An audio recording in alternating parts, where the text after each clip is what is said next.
मेरे प्यारे बच्चों, सुभागी देवी इंटरमीडिएट कॉलेज के स्टडी क्लास में आप सभी का स्वागत है। आज कक्षा 12 के बच्चे हिंदी काव्य के अंतर्गत पढ़ेंगे श्रद्धा और मनु। श्रद्धा और मनु का 8 भाग 8 भाग हम पिछले वीडियो में पढ़ा चुके हैं। 8 आपको 9वां भाग पढ़ाने जा रहे हैं। आप लोग इस भाग में इस पद को देखें और इसकी व्याख्या को सुनें। श्रद्धा मनु से लिया गया है। डरो मत अरे अमृत संतान, अग्रसर है मंगलमय वृद्धि, पूरे आकर्षण जीवन केंद्र, खींच आवेगी सकल समृद्धि। विधाता की कल्याणकारी श्रेष्ठ, सफल हो इस भूतल पर पूर्ण, पटे सागर बिखरे कुंड, और ज्वालामुखियाँ हो चूर्ण। फिर इसमें श्रद्धा जो है मनु से कह रही है, क्या कह रही है? डरो मत अरे अमृत संतान, अग्रसर है मंगलमय वृद्धि। करे डरो मत। अमृत संतान का अर्थ होता है देवपुत्र। अमृत संतान अर्थात देवपुत्र, अर्थात तुम डरो मत, तुम तो देवपुत्र हो, देवपुत्र के तुल्य हो। तुम अमृत पान करने वाले देवताओं के तुम पुत्र हो। इस प्रकार तुम डरो मत। अग्रसर है मंगलमय वृद्धि। इस प्रकार अपने कल्याणकारी वृद्धि में अग्रसर रहो, आगे बढ़ते रहो। मंगलमय कल्याणकारी, इसलिए मानव जीवन के विकास के लिए जो कल्याणकारी कार्य है उसमें अग्रसर रहो, उसमें तत्पर रहो, उसमें आगे बढ़ते रहो। फिर एक बार देखा, कह रही है श्रद्धा मनु से, हे मनु तुम देवपुत्र हो, तुम देवपुत्र हो, अमृत संतान हो, इसलिए डरो मत। और मानव के विकास के लिए जो कल्याणकारी योजना है, जो कल्याणकारी सृष्टि है, उस पर अग्रसर रहो, उस पर तत्पर रहो, उस पर आगे बढ़ते रहो। पूरे आकर्षण जीवन का केंद्र, खींच आवेगी सकल समृद्धि। तुम अपने जीवन को पूरे आकर्षण का केंद्र बनाओ। तुम अपने जीवन को पूरे आकर्षण का केंद्र, पूरे आकर्षण का केंद्र का अर्थ है जैसे जो भी हो ब्रह्मांड में जितनी वस्तुएं हैं तुम पर आकर्षित होकर तुम्हारे पास ही खींची हुई चली आए। तुम अपने जीवन को ऐसे पूर्ण रूप में बनाओ, ऐसे पूर्ण रूप में कर लो और खींच आवेगी सकल समृद्धि, जिससे संपूर्ण समृद्धि, हर तरह के समृद्धि, हर तरह का विकास, हर वो खींची आएगी, अर्थात तुम्हारे पास अपने आप चली आएगी। तुम्हें उसके लिए प्रयास नहीं करना पड़ेगा। फिर एक बार देखा, कह रहे श्रद्धा मनु से, हे देवपुत्र, हे देवपुत्र तुम डरो मत, हे देवपुत्र तुम डरो मत और कल्याणकारी वृद्धि के लिए आगे बढ़ते रहो, जिससे अपने जीवन को पूर्ण रूप से आकर्षण का केंद्र बनाओ, जिससे हर प्रकार की समृद्धि तुम्हारे पास खींचती हुई चली आएगी। विधाता की कल्याणकारी श्रेष्ठ, सफल हो इस भूतल पर पूर्ण, पटे सागर बिखरे तुम, और ज्वालामुखियाँ हो चूर्ण। इस विधाता के कल्याणकारी सृष्टि से पहले ही कहा, विधाता की कल्याणकारी सृष्टियां क्या क्या हैं?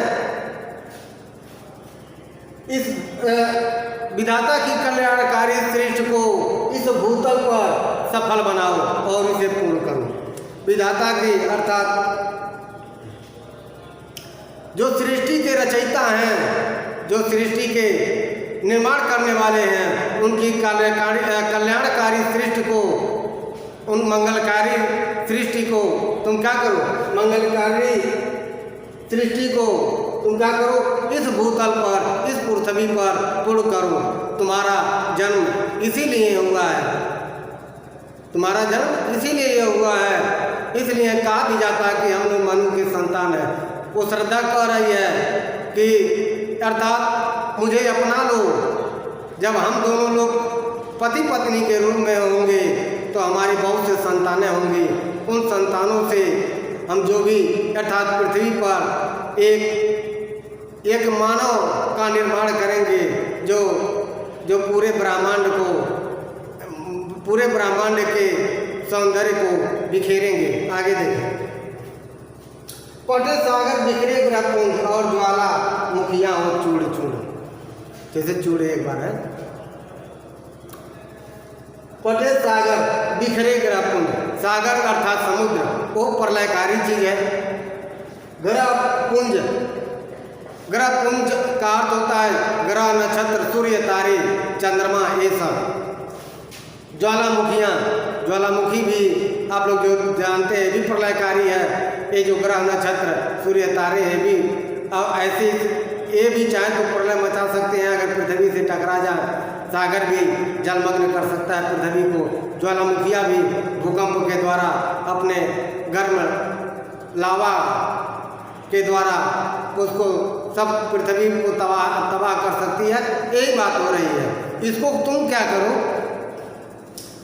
पटे सागर बिखरे ग्रहपुंज और ज्वालामुखियाँ हो चूड़ चूड़।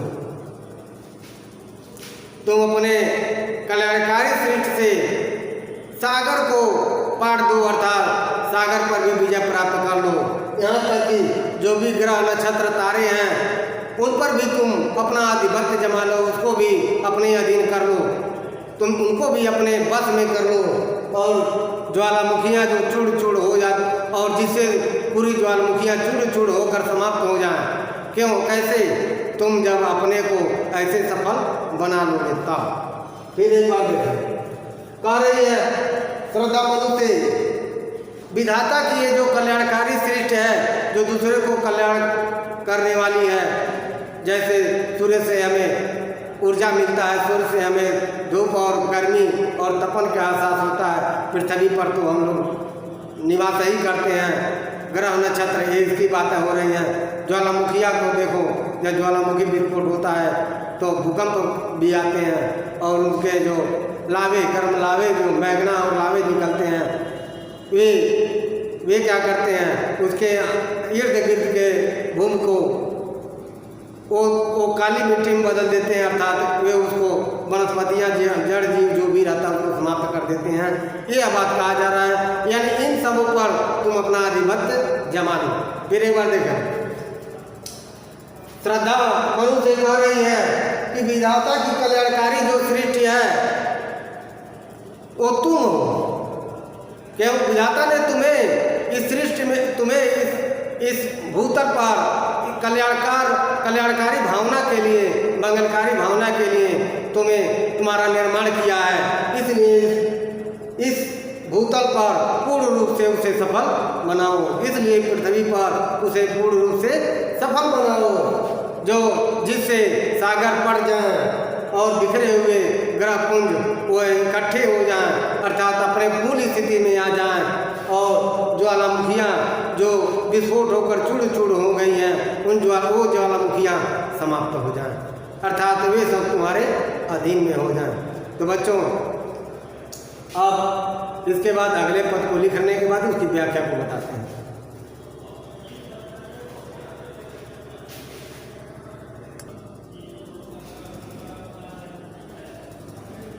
आगे आप लोग देखिए, उन्हें चिंगारी सदृश सदर्प कुचलती रहे खड़ी सानंद, आज से मानवता की कीर्ति अनिल भूजल में रहे बंद।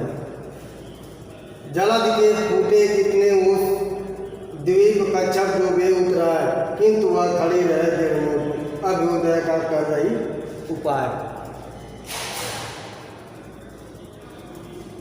फिर आप लोग देखिए, उन्हें चिंगारी सदृश सदर्प कुचलती रहे खड़ी सानंद, आज से मानवता की कीर्ति अनिल भूजल में रहे बंद। कहा जा रहा है कि जैसे ग्रहपुंज अर्थात सूर्य, नक्षत्र और तारे, जैसे सूर्य, तारे, पृथ्वी या उपग्रह कोई भी, उसके साथ साथ जैसे ये सब और ज्वालामुखियाँ, इन सब की बातें कहा जा रहा है। यानी उन्हें चिंगारी सदृश सदर्प, इन लोगों से जो चिंगारियाँ निकलती हैं, इन लोगों से जो लपटें निकलती हैं, इन लोगों से जो जो कहा जाए तपन महसूस होती है, ये कहने की बात है। इन ज्वालामुखी के चिंगारियों से उस तारे और सूर्य के चिंगारियों को अपने मानवता से तुम क्या करो, कुचल डालो, अर्थात उनको स्थिर कर दो। चाहे ज्वालामुखी हो, चाहे तारे हो या सूर्य हो। फिर एक बार देखें, श्रद्धा मनुष्य कह रही है, ये जो चिंगारियाँ हैं अर्थात सूर्य की चिंगारी या ज्वालामुखी की चिंगारी या किसी तारे की चिंगारी, उस चिंगारियों को अपने मानवता के बल से अपने पैरों से उछल डालो, उछलती रहे, अर्थात उन पर तुम अपना आधिपत्य स्थापित कर लो। आज से मानवता की कीर्ति अनिल भूजल में रहे बंद। इस प्रकार आज से और अपने जीवन को पूर्ण केंद्रित करके, अपने आत्मबल को जगा करके तुम आज से मानवता की कीर्ति अर्थात जस, आज से मानवता के जस को चारों दिशाओं न कह करके 10 दिशाओं में फैला दो, 10 दिशाओं में उसे विस्थापित कर दो, उसको व्याप्त कर दो, जिससे अनिल भूजल में रहे बंद। ये तुम्हारी मानवता जो है अनिल, वायु, भू, पृथ्वी, जल, अर्थात ये जो वायु, पृथ्वी और जल है, पृथ्वी आपको अगर जैसे चाहे तो आपको तहस नहस कर सकती है, आपके इतना भी विकास किए रहते हैं, आपको उलट पुलट कर सकती है। वायु अगर तेज तूफान आए बवंडर के रूप में तो आपको उखाड़ सकती है, कोई भी निर्माण कार्य है उसे ध्वस्त कर सकती है। जल आप लोग जानते होंगे कि जो जल अगर समुद्र का जल स्तर ज़्यादा ऊपर उठ जाए, पूरे पृथ्वी को अपने में समाहित कर सकती है, यह बात हो रही है। तो अनिल भूजल में रहे बंद, यानी वायु है, पृथ्वी हो या सागर हो, जल से सागर से अर्थ है सागर को अपनी मानवता के बल से उसको स्थिर कर दो, रोक दो, अर्थात तुम्हारी मानवता के, तुम्हारी कीर्ति के रूपी मानवता से तुम्हारी मानवता की जस इतनी तुम्हारी वृद्धि कर दे कि इसके आगे चाहे वायु हो, चाहे पृथ्वी हो, चाहे सागर हो, सब नतमस्तक हो जाए। फिर एक बार देखें, वे जो चिंगारियाँ हैं, चाहे सूर्य की, चाहे तारे, चाहे ज्वालामुखियों की, इन चिंगारियों को तुम अपने मानवता के बल पर उनको क्या कर दो, समाप्त कर दो, अपनी मानवता से उन पर विजय प्राप्त कर दो, जिससे वे तुम्हारे आधिपत्य को स्वीकार कर लें और अपने पैरों से उन्हें कुचल डालो, अर्थात तुम्हारे आगे वे टिकने न पाएँ। आज से मानवता के जस को इतने फैलाओ, आज से मानवता की जल इतने फैलाओ कि वायु, पृथ्वी और जल सब तुम्हारी अधीनता को स्वीकार कर लें, ये सब तुम्हारे अधीन हो जाएं। जिसको जो कहो, अर्थात अधीन होने का अर्थ ये है तुम्हारे सत्ता इस पर स्थापित हो जाए, इनको जैसा चाहो वैसे आदेश देकर काम करा सकते हो। अब आगे देखो, जलद के फूटे कितने उस, द्वीप कच्छप डूबे उतराए, किंतु वह खड़ी रहे मूर्त, अभ्युदय का कर रही उपाय। कहा ये जा रहा है, जलद के फूटे कितने उस, जल के उत्स का अर्थ होता है धाराएं, जल के न जाने कितनी धाराएं फूटी, जल की न जाने कितनी धाराएं फूटी कि जिस धारा में द्वीप अर्थात दीप और कच्छप, ये दीप और कच्छप उस धारा में, उस जल में क्या हुए, डूबते और उतराते नजर आने लगे। अर्थात जल के कितने धाराएं निकली, जिससे पूरे पृथ्वी को अपने जल ने अपने आगोश में ले लिया, जिससे द्वीप और कच्छप उसमें डूबने और उतराने लगे। किंतु वह खड़ी रहे दृढ़ मूर्ति अभ्युदय का कर रही उपाय। लेकिन देखो, लेकिन मानो जो है, लेकिन फिर भी मानो तुम्हारे और हमारे अर्थात तुम हो एक हम है, अर्थात कम से कम दो लोग तो जीवित हैं, लेकिन ये पूरे जब द्वीप और पूरे जल से सब जलमग्न हो रहा था, कोई शेष नहीं बचा था, चाहे प्राकृतिक चीज़ें हों, चाहे प्राकृतिक तो सभी है, लेकिन जैसे मानव हुए, पेड़ पौधे हुए, चाहे जीव जंतु हुए, चाहे अन्य वस्तुएं हुई, ये सब जलमग्न हो गए। लेकिन विधाता ने हम दो लोगों को बचा दिया, अर्थात ये हम लोग तब भी अभी शेष हैं उस पर काम करने के लिए, अर्थात उस पर अपने आधिपत्य को स्थापित करने के लिए। किंतु खड़ी रही दृढ़ मूर्ति, लेकिन उस पर दृढ़ मूर्ति के रूप में एक तुम हो, एक हम, अर्थात अभी हम दो लोग बचे हुए हैं। अभ्युदय का कर रही उपाय, इसलिए इसके उदय का, इसलिए मानवता के उदय का कोई न कोई उपाय करना चाहिए। इसलिए हम दोनों मिलकर मानवता को स्थापित करें, क्योंकि विधाता ने हम लोगों को अभी दृढ़ मूर्ति के लिए अभी बचा करके रखा है, क्योंकि अभी हम लोग पूरे पृथ्वी जलमग्न हो गई, बाकी अब अन्य चीज़ें समाप्त हो गई, लेकिन मानवता को स्थापित करने के लिए विधाता ने अभी हम दोनों को शेष रखा है। तो बच्चों, इन पद की व्याख्या आप लोग देख चुके हैं, एक पद है और है, उसकी व्याख्या को फिर लिखने के बाद आपको बता दें।